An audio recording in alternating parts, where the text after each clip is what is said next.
मधुबन के बाबा, मधुबन के बाबा मुरली वाले, आपका क्या कहना, आपका क्या कहना। मधुबन के बाबा मुरली वाले, आपका क्या कहना, आपका क्या कहना। ओम शांति, ओम शांति। 21/11/2023 का मुरली प्रातः मुरली। ओम शांति। बाप दादा मधुबन। मीठे बच्चे, सेकंड में मुक्ति और जीवन मुक्ति प्राप्त करने के लिए मनमना भव, मध्याजी भव। बाप को यथार्थ पहचान कर याद करो और सबको बाप का परिचय दो। प्रश्न: किस नशे के आधार पर ही तुम बाप को शो कर सकते हो? उत्तर: नशा हो कि हम अभी भगवान के बच्चे बने हैं, वो हमें पढ़ा रहे हैं। हमें ही सब मनुष्य मात्र को सच्चा रास्ता बताना है।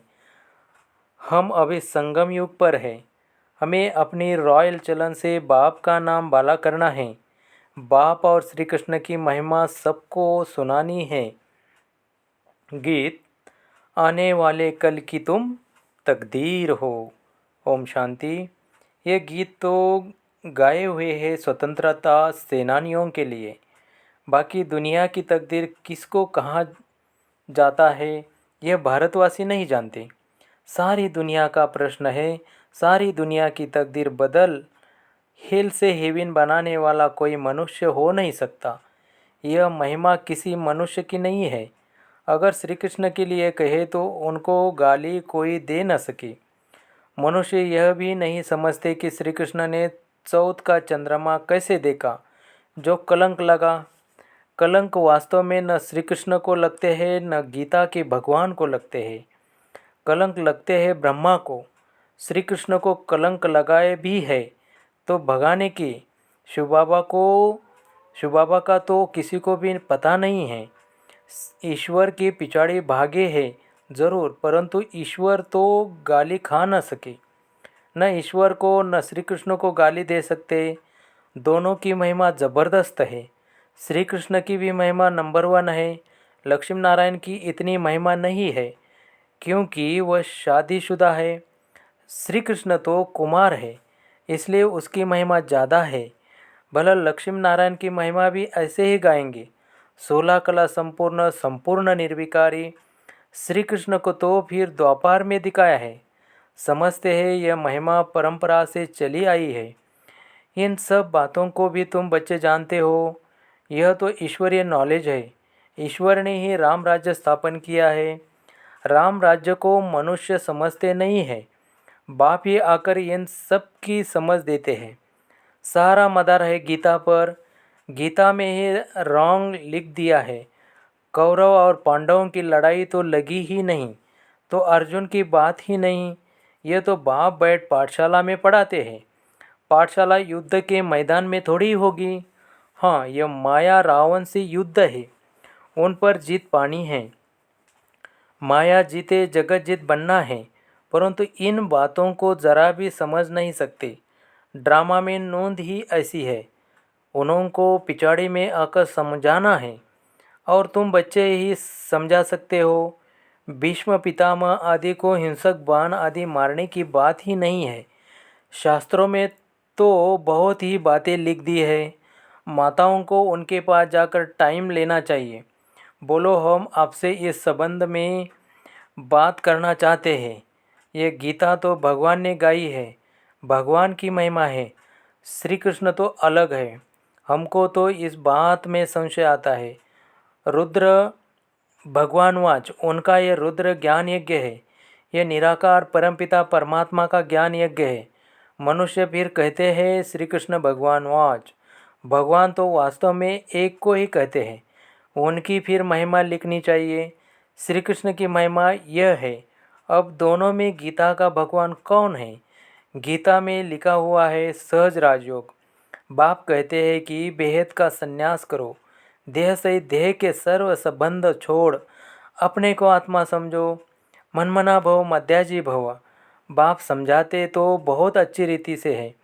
गीता में है श्रीमद् भगवान वाच, श्री अर्थात श्रेष्ठ तो परमपिता परमात्मा शिव को ही कहेंगे। श्री कृष्ण तो दैवी गुण वाला मनुष्य है। गीता का भगवान तो शिव है जिसने राजयोग सिखाया है। बरोबर पिछाड़ी में सब धर्म विनाश हो एक धर्म की स्थापना हुई है। सतयुग में एक ही आदि सनातन देवी देवता धर्म था। वह श्री कृष्ण ने नहीं परंतु भगवान ने स्थापन किया। उनकी महिमा यह है, उनको ततत्वम माता च पिता कहा जाता है। श्री कृष्ण को तो नहीं कहेंगे। तुम्हें सत्य बाप का परिचय देना है। तुम समझा सकते हो कि भगवान ही लिबरेट और गाइड है जो सबको ले जाते हैं। मच्छरों सदृश सबको ले जाना यह तो शिव का काम है। सुप्रीम अक्षर भी बड़ा अच्छा है। तो शिव परमपिता परमात्मा की महिमा अलग, श्री कृष्ण की महिमा अलग, दोनों सिद्ध कर समझानी है। शिव तो जन्म मरण में आने वाला नहीं है, वह पतित पावन है। श्री कृष्ण तो पूरे 84 जन्म लेते हैं।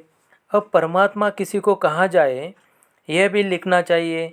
बेहद के बाप को न जानने कारण ही अपहरण दुखी हुए हैं। सतयुग में जब धन के बन जाते हैं तो ज़रूर सुखी होंगे, ऐसे स्पष्ट अक्षर होने चाहिए। बाप कहते हैं मुझे याद करो और वर्षा लो, सेकंड में जीवन मुक्ति। अभी भी शिव बाबा ऐसे कहते हैं। महिमा पूरी लिखनी है। शिवाय नमा, उनसे स्वर्ग का वर्षा मिलता है। इस सृष्टि चक्र को समझने से तुम स्वर्गवासी बन जाएंगे। अब जज करो राइट क्या है। तुम बच्चों को सन्यासियों के आश्रम में जाकर पर्सनल मिलना चाहिए। सभा में तो उनको बहुत घमंड रहता है। तुम बच्चों की बुद्धि में यह भी रहना चाहिए कि मनुष्य को सच्चा रास्ता कैसे बताए। भगवान वाच, मैं इन साधुओं आदि का भी उद्धार करता हूँ। लिबरेटर अक्षर भी है। भेद का बाप ही कहते हैं मेरे बनो। फादर शोध सन, फिर सन शोध फादर। श्री कृष्ण को तो फादर नहीं कहेंगे। गॉड फादर के सब बच्चे हो सकते हैं, मनुष्य मात्र के तो सब बच्चे हो न सके। तो तुम बच्चों को समझाने का बड़ा नशा होना चाहिए। बेहद के बाप के हम बच्चे हैं। राजा के बच्चे राजकुमार की तुम चलन तो देखो कितनी रॉयल होती है। परंतु उस बेचारे पर, श्री कृष्ण पर तो भारतवासियों ने कलंक लगा दिया है। कहेंगे भारतवासी तो तुम भी हो। बोलो हाँ, हम भी हैं, परंतु हम अभी संगम पर हैं। हम भगवान के बच्चे बने हैं और उनसे पढ़ रहे हैं। भगवान वाच, तुमको राजयोग सिखलाता हूँ। श्री कृष्ण की बात हो नहीं सकती, आगे चलकर समझते जाएंगे। राजा जनक ने भी इशारे से समझाया है। परमपिता परमात्मा को याद किया और ध्यान में चला गया। ध्यान में तो बहुत जाते रहते हैं। ध्यान में निराकारी दुनिया और वैकुंठ देखेंगे। यह तो जानते हो हम निराकारी दुनिया के रहने वाले हैं। परम धाम से यहाँ आकर पाठ बजाते हैं। विनाश भी सामने खड़ा है। साइंस वाले मून के ऊपर जाने लिए माता मारते रहते हैं। यह है अति साइंस के घमंड में जाना, जिससे फिर अपना ही विनाश करते हैं। बाकी मून आदि में कुछ है नहीं। बातें तो बड़ी अच्छी है, सिर्फ समझाने की युक्ति चाहिए। हमको शिक्षा देने वाला ऊंच से ऊंच बाप है, वह तुम्हारा भी बाप है। उनकी महिमा अलग, श्री कृष्ण की महिमा अलग है। रुद्र अविनाशी ज्ञान यज्ञ है जिसमें सब आहुति पढ़नी है। पॉइंट्स बहुत अच्छी है, परंतु शायद अभी देरी है। ये पॉइंट्स भी अच्छी है। एक है रूहानी यात्रा, दूसरी है जिस्मानी यात्रा। बाप कहते हैं कि मुझे याद करो तो अंतमति सो गति हो जाएगी। स्पिरिचुअल फादर के बिना और कोई सिखला न सके, ऐसे ऐसे पॉइंट लिखनी चाहिए। मनमना भव मध्याजी भव, यह है मुक्ति जीवन मुक्ति की यात्रा। यात्रा तो बाप ही कराएंगे, श्री कृष्ण तो करा न सके। याद करने की ही आदत डालनी है। जितना याद करेंगे उतना खुशी होंगी, परंतु माया याद करने नहीं देती है। अच्छा, मीठे मीठे सिकिलदे बच्चों प्रति माता पिता बाप दादा का याद प्यार और गुड मॉर्निंग। सर्विस तो सब करते हैं, परंतु ऊंच और नीच सर्विस तो हो है नहीं। किसी को बाप का परिचय देना है, बहुत सच। अच्छा रूहानी बाप की रूहानी बच्चों को नमस्ते।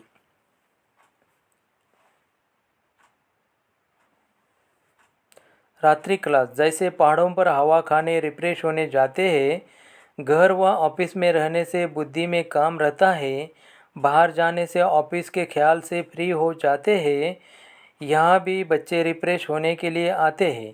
आधा कल्प भक्ति करते करते थक गए हैं, पुरुषोत्तम संगम युग पर ज्ञान मिलता है। ज्ञान और योग से तुम रिफ्रेश हो जाते हो। तुम जानते हो अभी पुरानी दुनिया विनाश होती है, नई दुनिया स्थापन होती है, प्रलय तो होती नहीं। वो लोग समझते हैं दुनिया एकदम ख़त्म हो जाती है, परंतु नहीं, चेंज होती है। यह है ही नर्क। पुरानी दुनिया, नई दुनिया और पुरानी दुनिया का क्या होता है यह भी तुम जानते हो। तुमको डिटेल में समझाया गया है। तुम्हारी बुद्धि में विस्तार सो भी नंबरवार पुरुषार्थानुसार समझाने में भी बहुत रिफाइनेस चाहिए। किसी को ऐसा समझाओ जो झट बुद्धि में बैठ जाए। कई बच्चे कच्चे हैं जो चलते चलते टूट पड़ते हैं। भगवान वाज भी है, आश्चर्यवत सुनंती कथंती, यहाँ है माया से युद्ध। माया से मरकर ईश्वर का बनते हैं, फिर ईश्वर से मरकर माया के बन जाते हैं। एडाप्ट हो फिर फारकती दे देते हैं। माया बड़ी प्रबल है, बहुतों को तूफान में डालती है। बच्चे भी समझते हैं हार जीत होती है, ये खेल ही हार जीत का है। 5 विकारों से हारे हैं, अभी तुम जीतने का पुरुषार्थ करते हो। आखिर जीत तुम्हारी है। जब बाप के बने हो तो पक्का बनना चाहिए। तुम देखते हो माया कितने टेम्पटेशन देती है। कई बार ध्यान दीदार में जाने से भी खेल खलास हो जाता है। तुम बच्चों की बुद्धि में है अब 84 जन्म का चक्र लगाकर पूरा किया है। देवता, क्षत्रिय, वैश्य, शूद्र बने, अभी शूद्र से ब्राह्मण बने हैं। ब्राह्मण बन फिर देवता बन जाते हैं, ये भूलना नहीं है। अगर यह भी भूलते हो तो पाँव पीछे हट जाते हैं, फिर दुनियाई बातों में बुद्धि लग जाती है। मुरली आदि भी याद नहीं रहती, याद की यात्रा भी डिफिकल्ट भासती है। यह भी वंडर है। कई बच्चों को बैच लगाने में भी लज्जा आती है, यह भी देह अभिमान है ना। गाली तो खानी ही है। श्री कृष्ण ने कितनी गाली खाई है? सबसे जास्ती गाली खाई है शिव ने, फिर श्री कृष्ण ने, फिर सबसे जास्ती गाली खाई है राम ने। नंबर वार है। डिफेम करने से भारत की कितनी ग्लानि हुई है। तुम बच्चों को इसमें डरना नहीं है। अच्छा, मीठे मीठे सिखिलदे बच्चों प्रति याद प्यार और गुड मॉर्निंग। धारणा के लिए मुख्य सार। फर्स्ट, बुद्धि से बेहद का संन्यास कर रूहानी यात्रा पर तत्पर रहना है। याद में रहने की आदत डालनी है। 2, फादर शोज सन, सन शोज फादर, सभी को बाप का सत्य परिचय देना है। सेकंड में जीवन मुक्ति का रास्ता बताना है। वरदान, मनसा और वाचा के मेल द्वारा जादू मंत्र करने वाले, नवीनता और विशेषता संपन्न भव। मनसा और वाचा दोनों का मिलन जादू मंत्र का काम करता है। इससे संगठन की छोटी छोटी बातें ऐसे समाप्त हो जाएगी जो आप सोचेंगे कि यह तो जादू हो गया। मनसा शुभ भावना व शुभ दुआएं देने में बिजी हो तो मन की हलचल समाप्त हो जाएगी। पुरुषार्थ से कभी दिल शिकस्त नहीं होंगे। संगठन में कभी घबराएंगे नहीं। मनसा वाचा की सम्मिलित सेवा से विहंग मार्ग की सेवा का प्रभाव देखेंगे। अब सेवा में इसी नवीनता और विशेषता से संपन्न बनो तो 9 लाख प्रजा सहज तैयार हो जाएगी। स्लोगन, बुद्धि यथार्थ निर्णय तब देगी जब पूरे पूरे वॉइसलेस बनेंगे। मातेश्वरी जी के मधुर महावाक्य। कलयुगी आसार संसार से सतयुगी सार वाली दुनिया में ले चलना किसी का काम है? इस कलियुगी संसार का आसार संसार क्यों कहते हैं? क्योंकि इस दुनिया में कोई सार नहीं है, माना कोई भी वस्तु में वहाँ ताकत नहीं रही है, अर्थात सुख शांति पवित्रता नहीं है। जो इस सृष्टि पर कोई समय सुख शांति पवित्रता थी, अब वो ताकत नहीं है, क्योंकि इस सृष्टि में 5 भूतों की प्रवेशता है। इसलिए इस सृष्टि को भय का सागर अथवा कर्म बंधन का सागर कहते हैं। इसलिए मनुष्य दुखी हो परमात्मा को पुकार रहे हैं, परमात्मा हमको भव सागर से पार करो।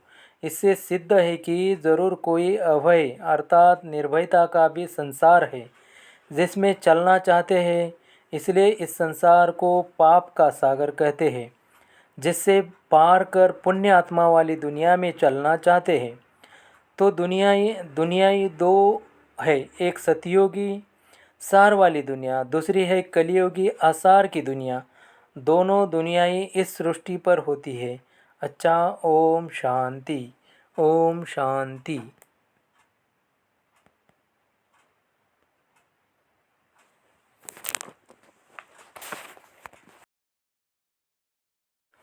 ऐसे ही रोज़ मुरली सुनने के लिए चैनल को सब्सक्राइब करें, लाइक करें। ओम शांति।